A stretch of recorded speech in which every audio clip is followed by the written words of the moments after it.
Okay, so good afternoon, everybody. My name is Ikem Opara, as my colleagues have mentioned, and I'm here with the Ontario Trillium Foundation. And before we get going with this part of the webinar, I just wanted to begin by recognizing that Toronto, which is where I am and where we're sort of hosting this the webinar today, is located in the traditional territory of Indigenous peoples dating back countless generations. I just wish to acknowledge the long history of First Nations and Métis people in Ontario and show them respect today as we have this conversation, especially given the nature of the conversation that we're having and the kind of work that we're talking about in collective impact. So before we hear from our panelists today, I just want to give a quick overview of the foundation and what our collective impact efforts are. The Ontario Trillium Foundation's investments essentially focused on 6 action areas, and they're named for the vision we aspire and what we hope to achieve through these investments. One of them is connected people, and that's the one that I'm the strategy lead for.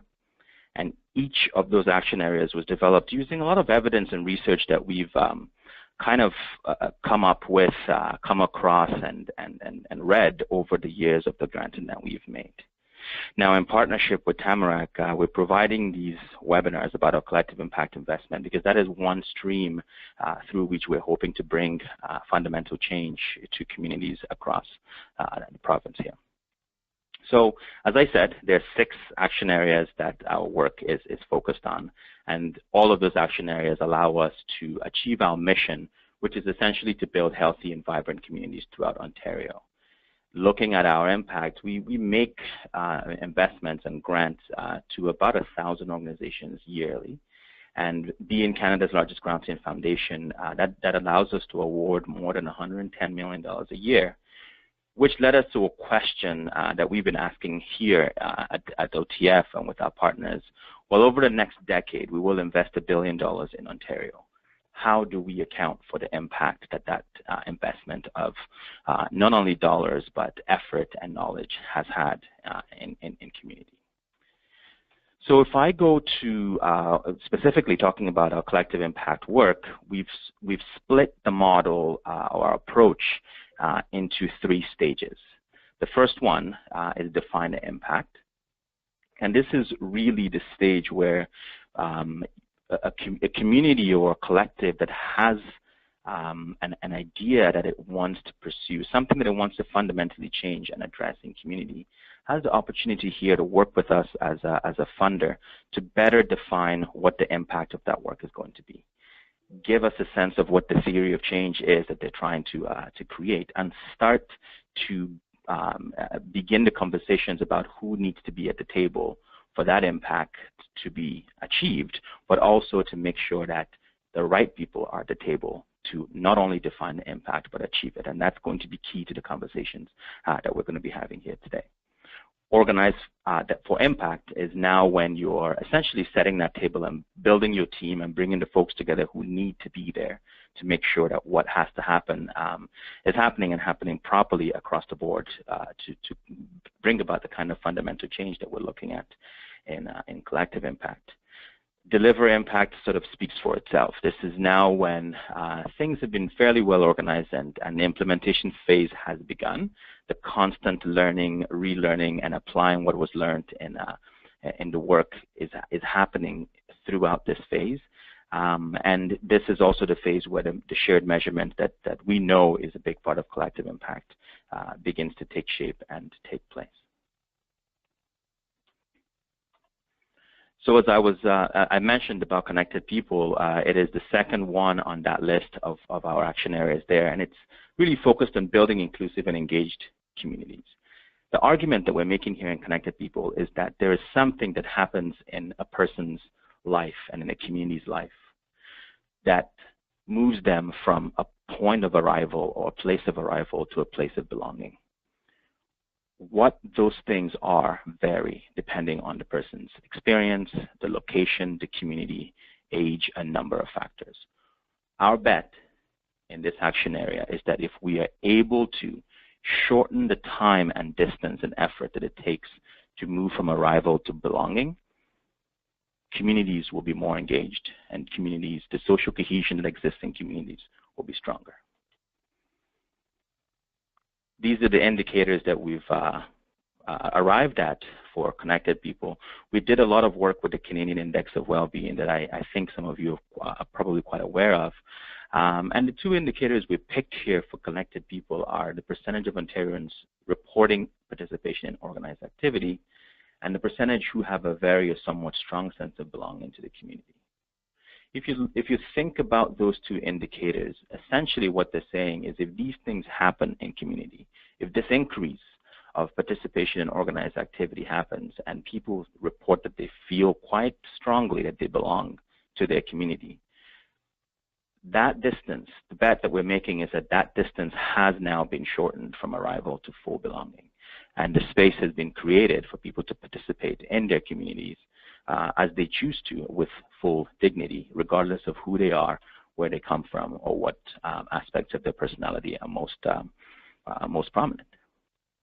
So if you're thinking about a collective impact initiative and want to have some more conversation with us following this webinar, give us a call, email us, get in touch with us here at the Foundation, and let's have more of those conversations about what initiatives you're looking at and what work you would like to partner with us to achieve. So now to the next part of the webinar, I'm going to introduce today's speaker. And Michael, as you can see on screen here, yes, Michael is going to be our speaker here today. And Michael McAfee is the president at PolicyLink. PolicyLink is the leading executive and program teams in strategic planning, policy development, policy campaign strategy, capacity building, and programmatic design and implementation at the local, state, and national levels. Michael came to PolicyLink in 2011 as the inaugural director of the Promise Neighborhoods Institutes at PolicyLink. Under his leadership, PolicyLink has emerged as a national leader in building cradle-to-career systems to ensure that children and youth in our nation's most distressed communities have a pathway into the middle class. Michael is an Annie E. Casey Foundation Children and Family Fellow, an Aspen Institute Ideas Scholar, and a Leap of Reason Ambassador. He served in the United States Army, completed Harvard University's Executive Program in Public Management, and earned his Doctor of Education in Human and Organizational Learning from the George Washington University.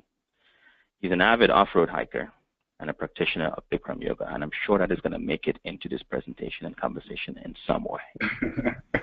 Michael, welcome. Thank you very much for joining us here today. Thank you for having me. Hello, everyone. I'm honored to be here. And what I wanted to do was to take about the next 10 to 15 minutes and share with you a little bit about what we're learning about how to advance equity and how to do that by also focusing on race. And so I'm going to get to the slide that you see up on the screen first. But I wanted to start by asking you to think about how do you show up for equity in your person? And when I'm talking about equity, our definition is just and fair inclusion into a society in which all can participate, prosper, and reach their full potential. We're trying to create communities of opportunity. That's all we're trying to do. And we don't need to be more elaborate in the definition than that, because the real work is in what we create. And that starts with how we show up. And I'm going to give you a frame, the person, role, and system frame, to talk about this work, because it's a frame that I learned from the Annie E. Casey Foundation, and it's a frame that I use to guide my work. We can't decouple who we are from the work that we do. And often, we don't spend a lot of time thinking about, how do I show up? What do I care about? What drives me? Why do I have the belief system that I have? Where did that come from? So, for example, I come out of poverty. I come out of, experiencing structural racism in America. And that has shaped me. It's shaped my worldview, good and bad. And I need to have an understanding of that as I come into the workplace and assume different roles to try to make change in the world. And I also need to understand that because there are times when I need to get myself in check, because I'm going to be participating in groups or other things where those scripts that I've learned over time in my person will become very toxic in my role and in the system work that I do. And it's important for you to know that, you know, who we are, that we're wonderful people, who we are is good enough to do the work and start doing the work, but we also need to understand those blind spots and where they come from. Because there will become a point where we need to create new stories and new scripts. So that story of me coming out of poverty and me struggling and me fighting and trying to find my way, that is a story that has served me well, if you will. It's helped me develop the grit and the resilience to get where I'm at. But for example, now, that story and that fight and that edge, while it is still important, it's not the dominant story that I need to be telling myself. It's not the story that should be driving me as much as something else should be. And I'm using that as an example because I've relied on that story to survive and to get ahead. And now that I'm technically, I could say, I'm ahead, I need to have a new story. I need to have a story about contribution, about creation, about opportunity, about equity, and what does that mean? And so I'm no longer having to fight to get where I want to be. Now my fight is much different. I was fighting to get where I wanted to be so I could make a contribution to the world, and now I'm in that place where I can make that contribution. I need to have a story and a vision for what I want to do. And I'm using that because me just fighting right now, if I'm relying on that old story, I end up damaging relationships. I end up not actually doing the real work, which is actually knowing what I want to live into now. And so in our person, it's important for us to know what we want to do. Now, when we want to advance equity, it's important for us to think about this in the context of our role as well. I often say that our role is simply an HR function, a human resources function. I don't consider my role anything more or less than that. It's a way for me to understand how much you're going to pay me and how I need to relate to people in the organization, etc. But when you come to equity and you come bringing your person into your workplace, I want you to imagine being bigger than your role. The gifts that are inside me transcend my role. So I don't care what title you give me. I'm always going to perform bigger than that because there's something that has to get out of me that I want to express in the world that you can't bind by sitting me in a cubicle and telling me that my title is X.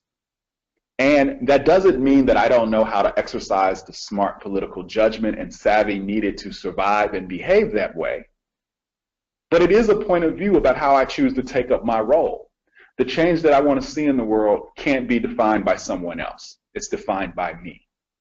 And I want you to think about, how do you show up in your role? Are you one of those people that says, you know what, I can only do the bare minimum here because that's all my job is, as opposed to seeing that as a possibility? Your role is a gateway into you being able to do so much more, if you can imagine that. And so for me, I come into the work that way because I take up my role that way.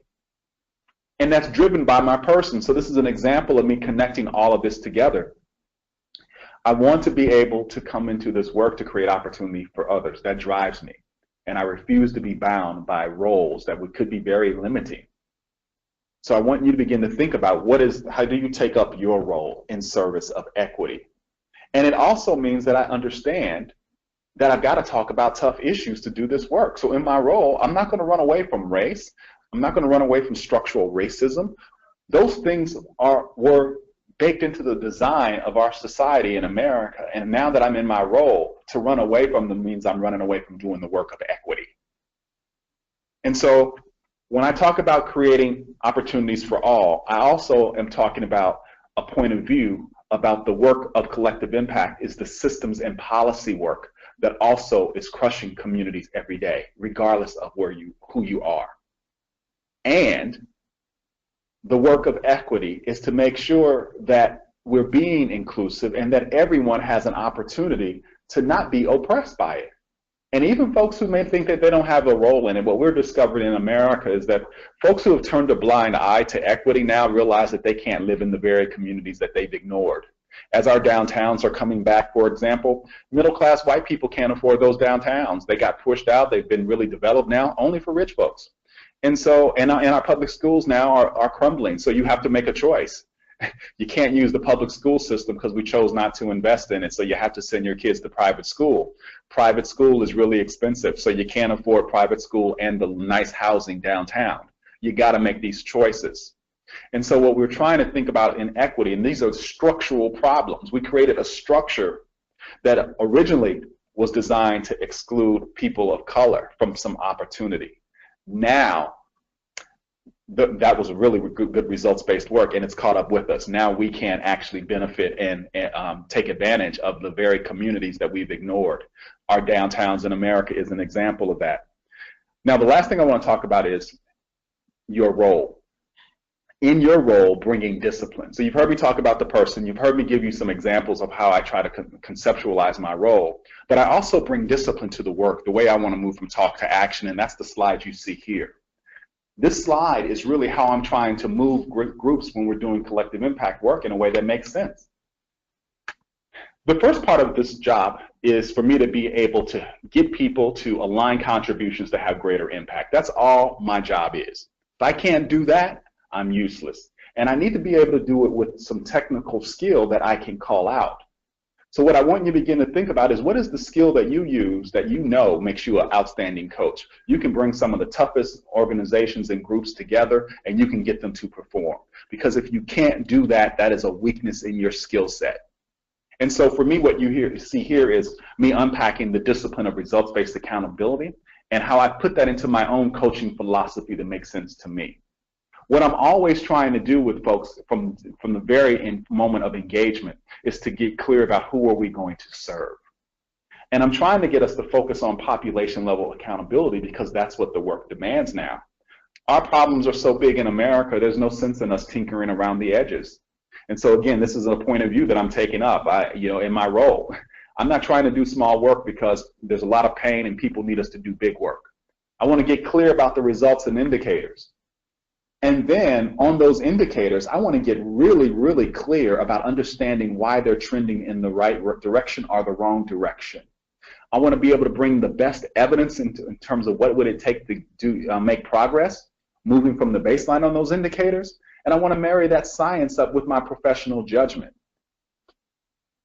And I'm trying to get a group to hold steady on this point of doing items 1 through 4 and making sense of this work collectively before they do anything else. And this is a critical lesson that I've learned.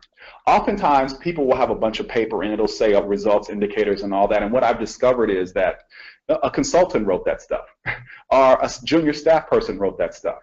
And it's really good stuff, but nobody owns it. No one's committed to it. No one's gone back and said, yes, I participate, and this is what it means for my institution. So when I talk about making collective sense of a journey, I'm talking about us making collective sense of the journey that we want to be on, because when we get to the bottom part of this deck, we're actually talking about making a contribution. So I'm only bringing people together because I'm trying to lead them to extract their contribution and to put it on the table.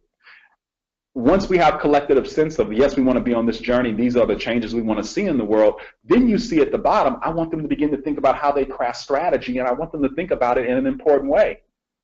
Can you hold the right mix of solutions that include families, programs, policies, and systems? And I always start with families because I don't believe in community engagement. I believe in getting families to contribute. Families must own a contribution for solving their own problems. And if we can't figure that out, it's a structural flaw in how we see communities, but also in how we're leading our collective impact efforts. And then we can figure out what other items we may need. Now, if we're going to get population level impact, the path to do that is not necessarily through programs and families all the time. It's usually through systems and policies. And so while you may be doing good programmatic work, I want you to think about how do you use that good programmatic insight to drive systems changes, etc. And I'll give you a practical example and then I'm going to close. We do a lot of what we call financial security work, asset building, wealth creation work in the United States. We do that in poor communities. But if you're running a good program where you're getting families' credit scores up and you're getting them to have bank accounts and all that stuff, that is really great work. But if your head is in the sand to the fact that these communities are over-policed and a $60 traffic ticket can turn into a $1,000 traffic ticket overnight because you couldn't pay it, you then are missing the point about how the structure of how a community is treated impacts your outcomes programmatically. And so while you're doing all that good work, to build up those credit scores and do that work, the municipal government has chosen to over-police a community so that it can finance itself. That's not an equity-based decision. And when you then look at who's being over-policed, it is usually black and brown folks. So I'm using that example to show you how you put it all together to address equity. If we're going to address equity, we've got to change society. We've got to change the rules of society that oppress people. We need to bring discipline to that work so we can figure out what's the best course of action for us to begin this journey of getting results at scale. And we've got to make sure that communities play a major role in their life, in terms of the contributions that they're making to improving the quality of their life. And then we've got to be able to stay in alignment with each other and have the tough conversations around accountability that we need to have so that we can continue to make progress moving from the baseline. So I'm going to stop here because I know there are several questions, and I'm going to take a cue from the moderator to see if you want me to go into those questions now, or do you have others that are emerging from people listening to me that you want me to take? Michael, that was great. I would say probably let's go into the questions and start having a conversation there. I think a lot of what you've brought up sets the tone for especially that first question there, why inclusion sometimes does not go far enough, right? If we're going to have a collective impact, an understanding of collective impact as more than a collection of programs, more than a program that has impact on many people. The question about inclusion, for me, it usually comes from that saying that nothing in my name without me. Perfect. How do we go deeper? Perfect. Well, I think inclusion is important, but there's something that I think is more important. Sometimes it's best for us everyone needs to do their job first. And those of us who have the luxury to sit in the positions that we have, we're paid to do this work. And so we need to do our jobs. You know, folks who are struggling, they're working 2 and 3 jobs. They don't have time to come to meetings and sit at all these collective impact tables. They can't get off work like we can. So the first thing, and just like in your own community, people who work in the cities in my community, people who work at the city, people who are just responsible for picking up my trash and stuff, they do their job. They don't have to call me to community meetings to participate in helping them understand how to serve my neighborhood. They know what I want, and so they do that. But in poor communities, we don't do that. We don't behave the same way. Folks who are resource poor are also time poor. So we need to make sure that when we engage them, we're engaging them in a smart way. Quite frankly, I pay my taxes in my neighborhood. I'm not trying to come to all these communities. I first want you to do your darn job, what you're paid to do. That's what I first want you to do. And then, you know, as we're talking about the future and designs of neighborhoods and parks or whatever, yes, happy to be included. So the first thing is to know when to include someone. So inclusion starts by me understanding that, first of all, I'm privileged to be in service to a community. Let me do my darn job. And then let me know how to smartly include them and get their insight and their wisdom. So as I'm crafting strategy, it actually works for them. So inclusion doesn't have to be complicated. Inclusion means that first of all, you're doing your job, which is to serve a community. And that means you understand what they need and you're delivering it. Now, it often doesn't go far enough because we often aren't serving community. We're serving a funder. A funder says, hey, I want to do something. So we do that thing.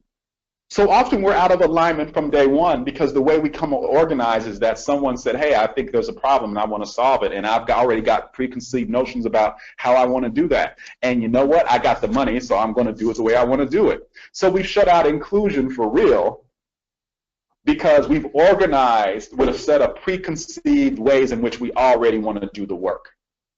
And that doesn't work well in communities. It doesn't work in your own community. If I came into your community and I already knew how I was going to do things, and you really engaging you was really a perfunctory matter because you know what? The funder has already said, these are what I'm going to pay to have done. These are the deliverables. We're structurally out of alignment already. So the way we organize, the way we think about initiatives needs to change.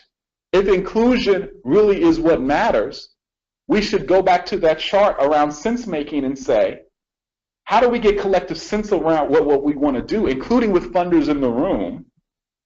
And then how do we make a contribution after we're really clear about what we want to do? Not starting in the converse with a funder simply saying, I'm going to start a new initiative because I can do that. And so inclusion doesn't often go far enough because we don't start by really understanding the pain that people want us to solve. And because most of us are blind to that pain, we're just focused on doing good work. And so I'm always making a distinction between charity and transformative work. But there's also a blind spot that we bring in from our person in our role with inclusion.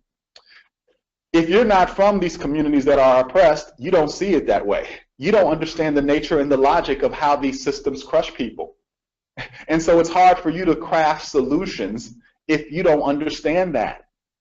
And so in many cases, what we're really missing is the lived experiences of how what people are living and struggling and what they need from us. Now, this is not a foreign concept. Apple, Xfinity, Google, these companies understand the user experience for us. Those of us with buying options. People spend a lot of time understanding how to give us what we need before they start creating a new product. We don't do that on this side of the house. We just assume people are poor, I know they're poor, and I need to just help them. But if you really sat down and said, do you really understand what they need and what they want and what's their priority and how best to give that to them in relationship to how they live their life, the answer would be hell no. But you know what? We never even were interested in asking that question. And we can be that sloppy in our strategy development because there's no market pressure to correct. Apple gets it wrong on an iPhone, huge market correction. People don't buy it. Stock falls. So they got a reason to get it right. We can keep playing out this pathology in perpetuity until some of us wake the hell up and decide we're going to do something different. So inclusion is problematic because we've never really started with inclusion. Inclusion is structurally messed up often because we don't want to take on the systems and the structured work. I often hear funders say, oh no, I don't want to get into advocacy work. But they're talking about results. Well, I just gave you a perfect example of how your results are going to get trumped by a system that over-polices. And so in many cases, we actually don't want to do the work that's required in this moment, which is dismantling these systems of oppression that don't work for folks. That's the work.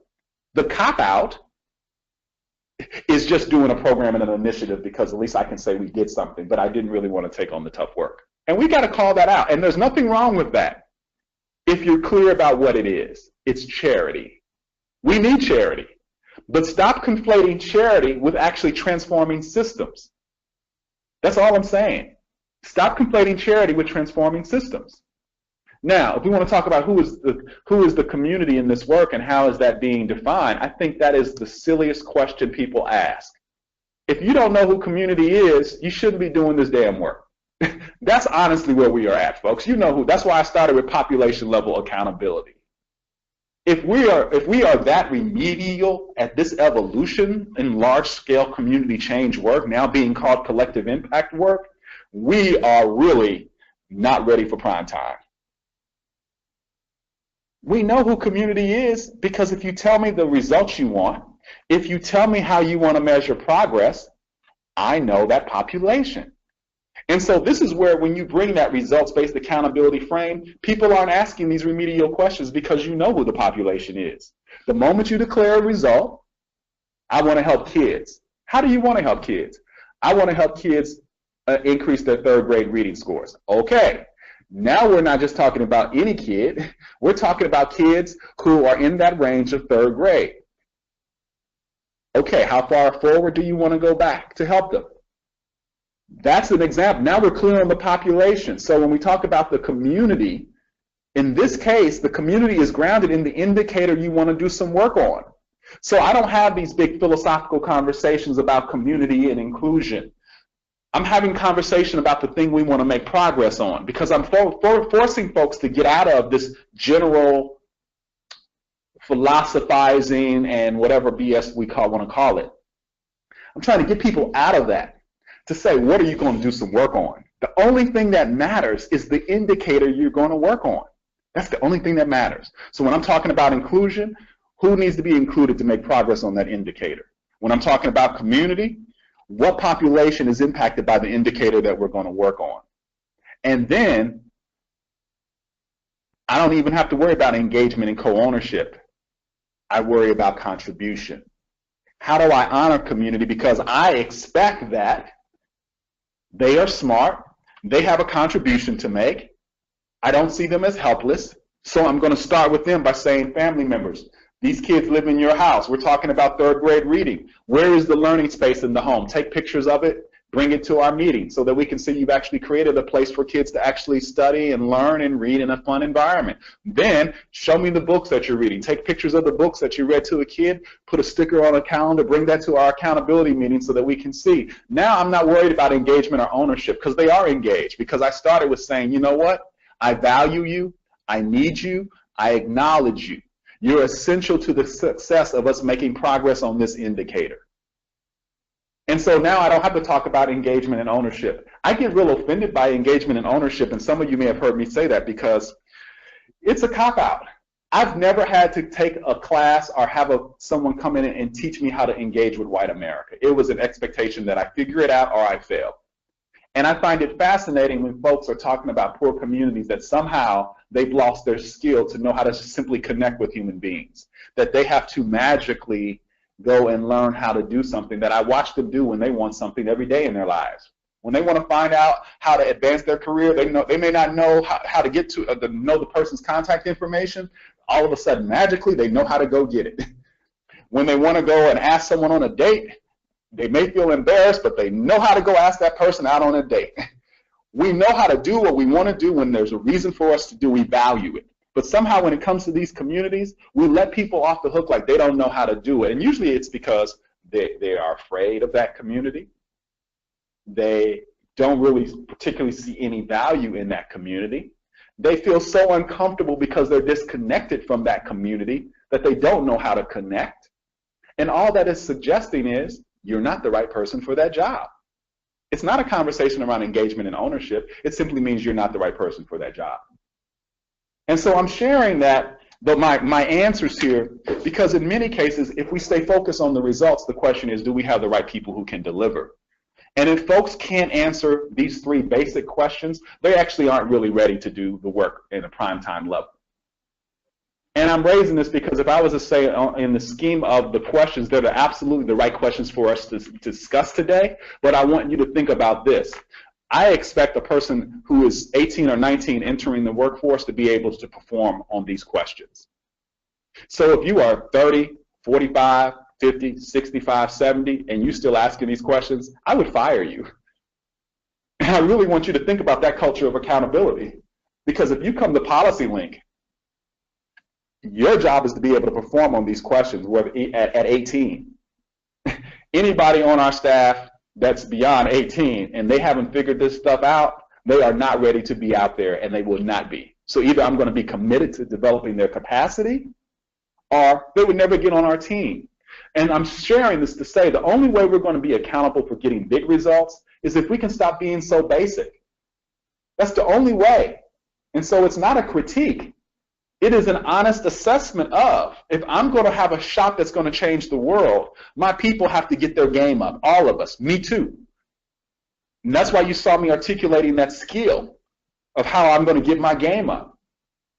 And so you should say, from this day forward, I don't want to hear another person talking about inclusion, community, and engagement and ownership. I want to see them aligning people's contributions around an indicator that they're going to make progress on. That is the work. And if we do the work, we'll get better at doing it. We don't need to sit around and talk about it and philosophize about it. If we do the work, we will discover our own voice in how to do it. We'll get more comfortable with it. And yes, we may not be good at it early on, and there's nothing wrong with being uncomfortable in a community or being afraid of a community or whatever. There's nothing wrong with that. But if we do the work, we can overcome those things. And those of us who have the skill, we can support our colleagues in getting better. So what I want you to hear is you're hearing a strong point of view. It's not a critique.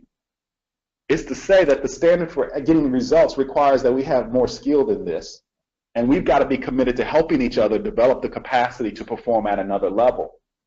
And what you really are hearing is my intolerance for allowing this to get in the way of the collective impact results we want to achieve.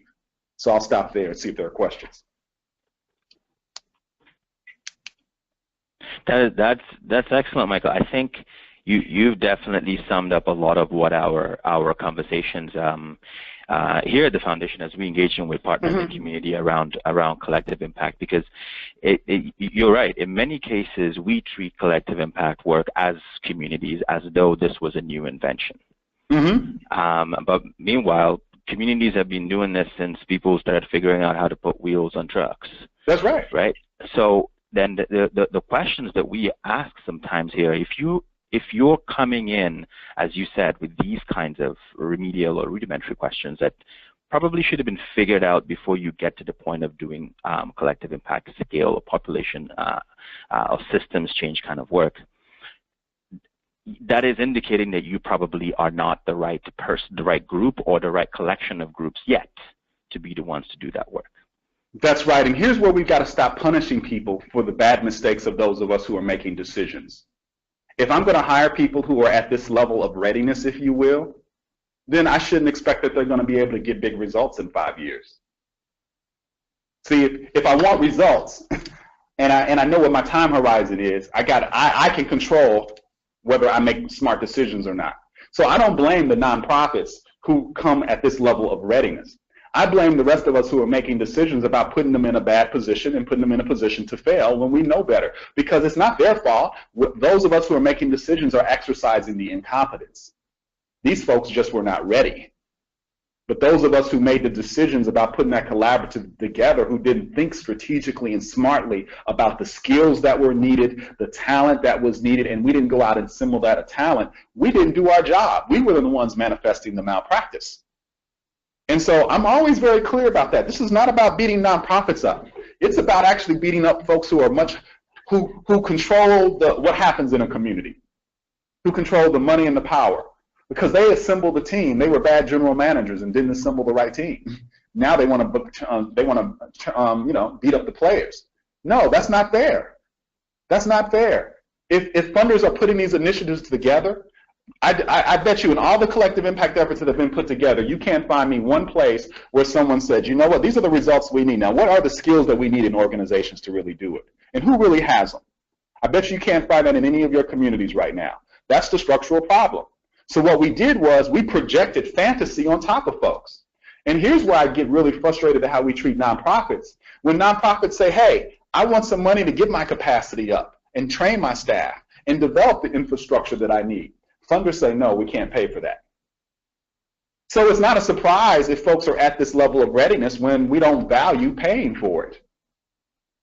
And so to punish them for a structural environment like we were talking about in communities, our structure of how we support our nonprofit colleagues is not designed to allow them to step into their best work. And we need to be thinking about that just as we think about that in the community context. If we really want folks to rock collective impact results in a big way, how do we have to structure the capital different so that they can do this work? How do we really have to invest in some organizations to get their game up?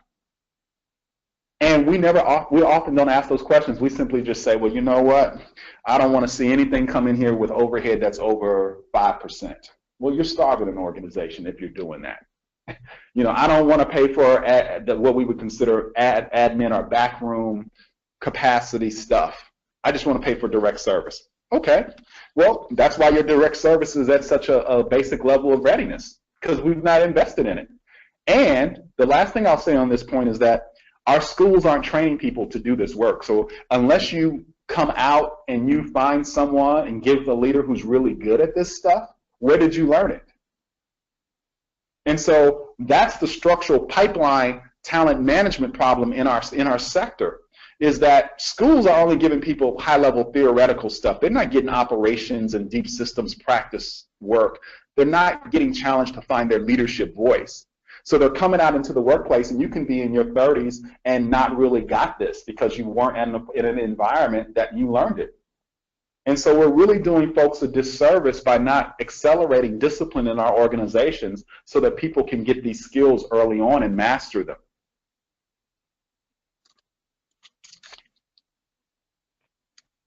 Other questions? Hi, it's Heather. You bring up some really good points In the work that I've done with Collective Impact, we use results-based accountability to bring those people together and to come up with indicators, and that really helped in pulling people together and getting the table set to do collective impact work. So I have a question. In that, in the past webinars we have done in this series, there's been a lot of questions around getting the right people at the table. So one of the preconditions of collective impact is getting the right people at the table, the champions. And so the questions from the past has been, do you focus on getting the people at the table when you're hitting a roadblock or a wall and you can't get them? Do you stop and just keep working on that, or do you continue going on and build it? So I just want to know what your thoughts are. So here is my thought, and it's an important question. So when you go back to that slide, I said the sense-making piece is the work. RBA can't be disconnected from leading on RBA. So if the right people with money and power aren't in the room, we're not ready to proceed to align contributions. And this is how we set nonprofits up as well. Because we'll start something and start funding them to go out here and do work, and then they run into a buzzsaw because folks aren't in alignment at the higher levels in community. So if people aren't ready to move, you got your answer. You're not ready for you're not ready to begin to move from talk to action yet. Because those are the types of conversations we got to have. So what I'm testing for early on in this sense-making phase is not that just people came to a meeting and passively said, yeah, I like this stuff. Because that's what we often do. We invite a whole bunch of folks to something and we throw a bunch of stuff up on paper and someone synthesizes it and turns it into a document. No one owns that document. I'm trying to prevent that from happening. There is no way you should be starting a collective impact effort and the folks that you need to make progress on an indicator are nowhere to be found. That was simply a structural flaw in one's leadership. And sometimes you may say, okay, you know what? The community is not ready, but this is the right work. So I'm going to start in this particular place, knowing that I'm going to try to model the way forward and work my way backwards. Okay, that could work. Sometimes you just got to lead, and people aren't going to be with you, and your job is to go out here and show them the way. I do that often. But I understand why I'm doing that. I understand folks weren't ready. I'm not waiting for folks, and I'm going to go out here and do the work that I got to do. But I also know I'm doing the work to stay in relationship with them and try to get them to buy in. So for me, what you're hearing me describe are all these structural ways collective impact work gets off the rails because we haven't gotten the right buy-in. And here's what I've learned over the years. You're not going to get the buy-in if you're not asking the right questions and having the right arguments. I don't care if you've been at it for 5 years. It just means you've been at 5 years learning how to avoid doing the real work. And that's the cancer that is in our systems. We will meet all damn day. We'll keep meeting for 5 years, know it's wasting our time, but somehow we just have loathing. We'll go to another meeting and hope that something new is going to come. What I'm inviting you to think about is stop behaving in ways that you know don't work.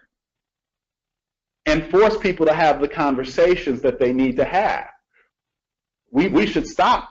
And I was working with a group yesterday, and it's on this example. They came to me. They've been doing something in Oakland for now a year and a half, and they got all these people that have been meeting a year and a half. They're working on the results and indicator frame. And I said, so tell me, as the backbone, how many people are helping you on the backbone? This person said, it's just me. How many of these indicators do you want to move? I want to move 8 of these indicators at the same time. I'm like, so let me understand this right. You're going to try to move 8 indicators in a community. You're the only person staffing this. I said, where's the rest of the senior leaders on this? Well, they're just telling me to make it happen. Think about how dumb that is. Now, they've been pulling people together. Folks are saying, yeah, I like the work. But no one's asked the question about how do we staff the backbone so we can manage this.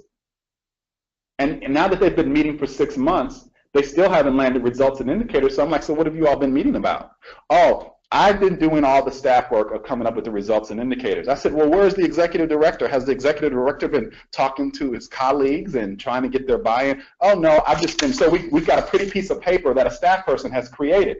but there's no collective sense in the community that this is something that's going to go forward. So they've got the perfect brand, they've got a cute little name for the new initiative, and if you look at the paper, all the paper says the right shit. But when you get into now me sitting down with them and starting to do the work, I realize something. They actually are not, they don't even have an initiative. They have paper. Now this is a travesty that they've been meeting, and so I'm working with them to help them fix this. And where we got yesterday was where I had to say to them, you know what, we're actually not ready to go forward with this meeting you want to have on September 24th, I believe. The person got panic-stricken. Oh my God, no, we have to have the meeting. We've got to do this. It's like the meeting becomes the outcome. We've got to keep meeting. We've got to stay on track. Stay on track for what? You don't have shit. And now they're like, oh, but I'm scared to go back now and tell my superiors that we don't have anything. So we scenario plan. How could I help this person step into their role more forcefully and figure it out? And I'm sharing that example because this is somebody who is really talented trying to figure it out as a staff person. And the executive leadership in her organization has failed her because they actually have not bought into owning, if we're going to do a collective impact effort, what does it mean for our organization? How do we have to show up differently?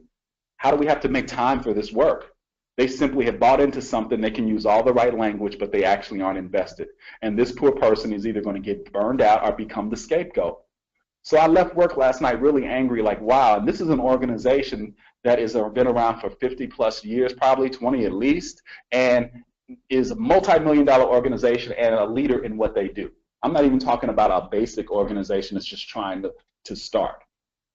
And think about what the harm that they're doing here. They've got all these people coming in and all the right names on a piece of paper and no one has bought stuff. This is a function of poor leadership, folks.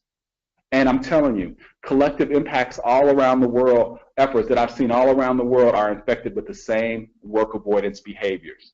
Starting work, running down the road, and not bringing good leadership, good management, and good discipline to how you move from talk to action. And here's the sad thing, well, here's the good thing. In all of that messiness, sometimes good stuff can still happen. In all of that messiness and doing it all in a messed up way, some good stuff happens. But we are better than that, where just random stuff can happen because good people got together. Folks, our job is to get results at scale. That's the work for our generation.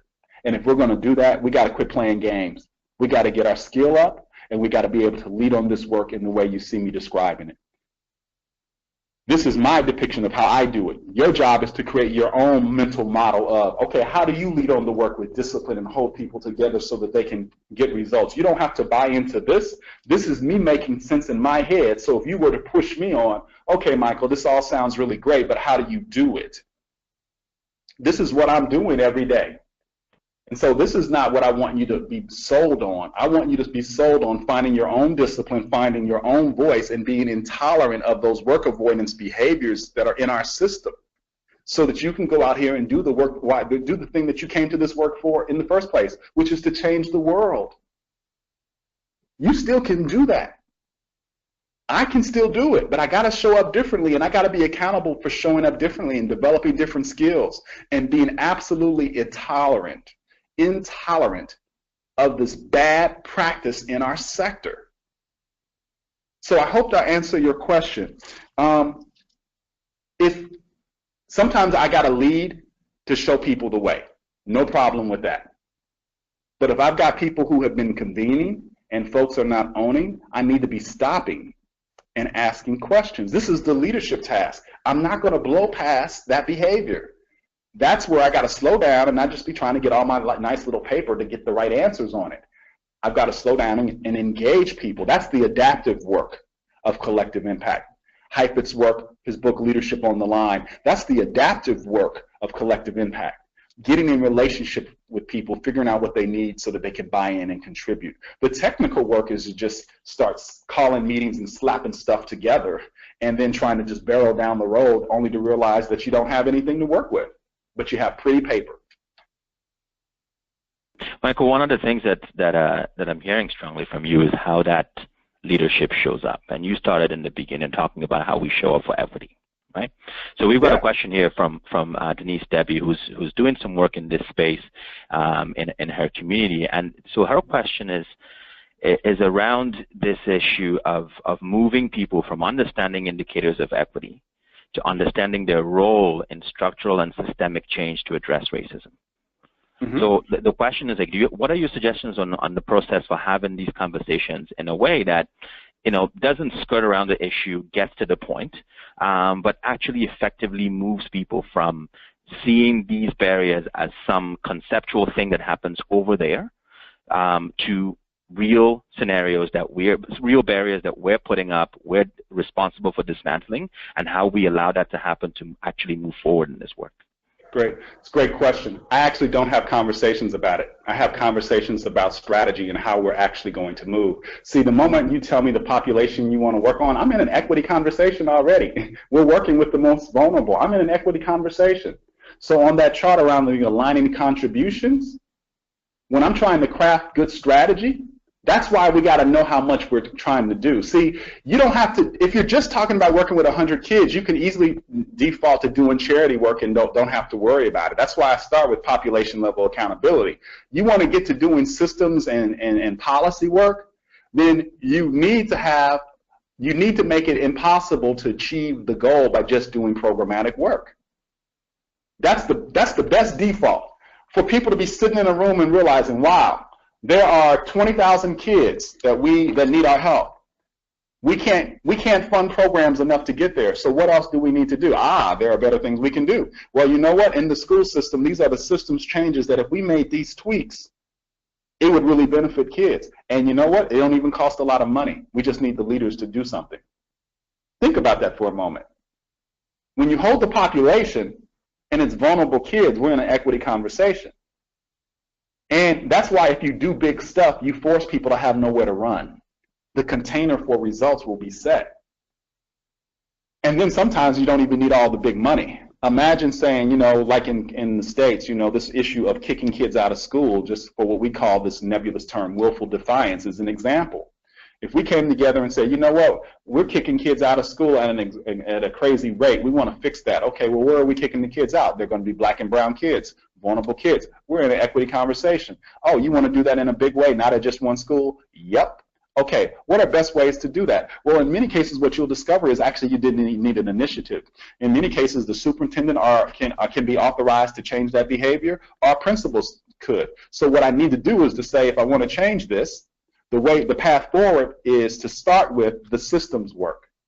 And yes, we're going to need some programs to help these kids and support them, some with behavior problems, etc. So absolutely we need programs. But what we're also going to do is to start making sure these principals or whatever are held accountable for kicking them out of school. So one was, yes, we're going to pay for some programmatic work, but we get the big win by systems leaders choosing to change the way their system chooses to either oppress folks or not oppress folks. And that didn't require a lot of money. It required leaders with the consciousness to change their behavior, the behavior of their system.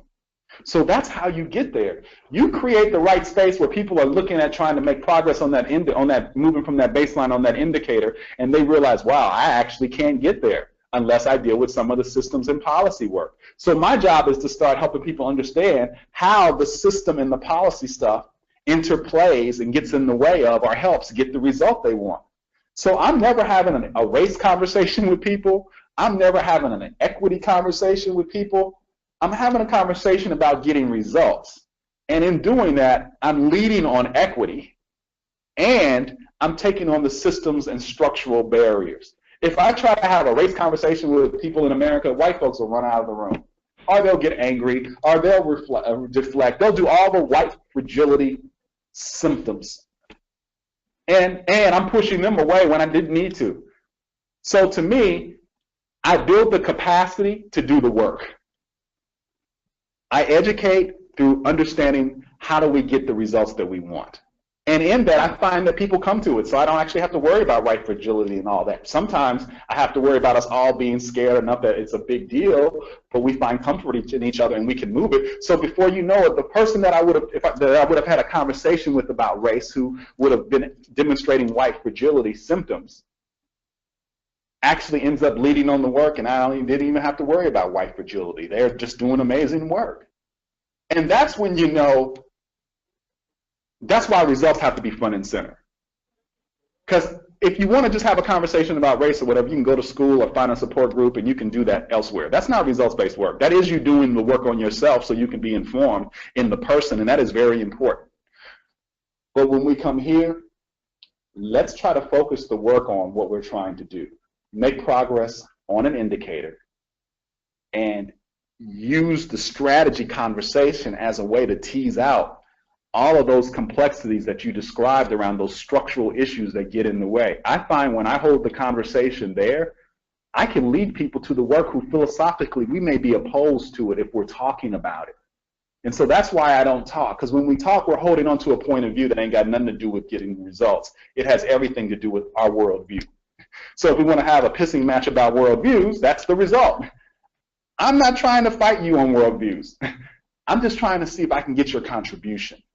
So I hope that technique helps you. What you saw on that chart, on that that PowerPoint that I had up, is that that's the container that I'm creating so I can do what you just described in the question, which is to have equity conversations, to have race conversations. See, the way I get into the race conversation in America is when I start talking about the population and that we're going to be committed to the working for with the most vulnerable, I'm already in a race conversation. That's the population. So what I'm trying to show you is I'm already leading on equity, and I'm already into the race issue, and just by focusing on the population that we want to serve. And I find that that serves me well, especially as a black man, because folks really aren't trying to hear me talk about race. You know, the moment they hear me talk about race, they go into what, a Pavlovian response. Here we go again. There goes that black guy talking about race. And they ain't trying to hear that from me. So I had to learn another way to be more effective, because they expect me to talk about race, and they have an unconscious response to me even doing that. So that doesn't serve me well to try to lead on a conversation about race.